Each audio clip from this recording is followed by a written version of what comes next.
دوسری بات ہوتی ہے ڈیزل کے بارے میں۔ مولانا فضل الرحمان صاحب نے بہت سارے ڈیزل کے پرمٹ لیے، لاکھوں کا ملک کو نقصان پہنچایا، اربوں روپیہ اپنے لیے بنایا۔ یاد رکھیے مولانا صاحب نے جب اپنی زندگی کی پہلی سیٹ جیتی تو ان کے اوپر سیٹ جیتتے ہی یہ الزام لگ گیا کہ ان کے افغان طالبان سے بڑے گہرے تعلقات ہیں۔ یہ الزام امریکہ نے اس لیے لگایا تھا کہ وہ افغانستان میں انٹر ہونے سے پہلے افغانستان کو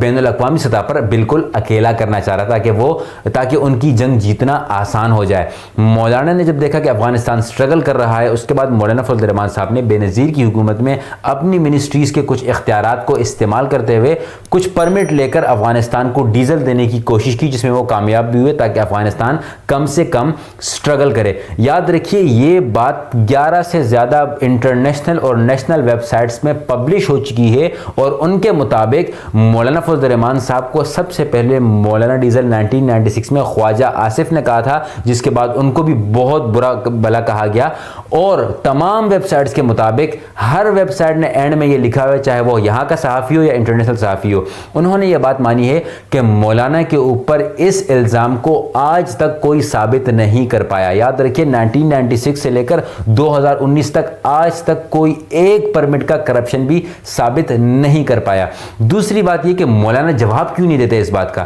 مولانا نے جوابات دینے کی کوشش کی تھی 1996 کے بعد، 2001 تک وہ جوابات دینے کی کوشش کر رہے تھے،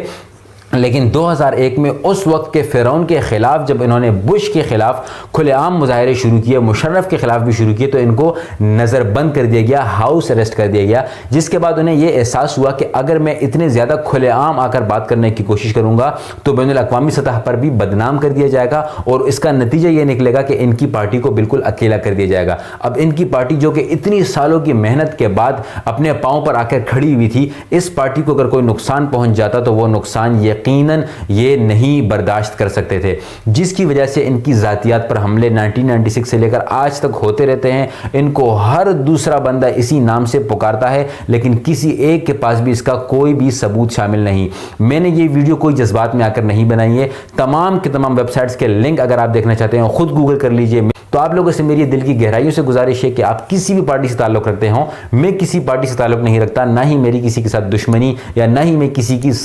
کی سائیڈ لیتا ہوں۔ میرا مقصد صرف اور صرف سچائی اور اویئرنیس پھیلانا ہے۔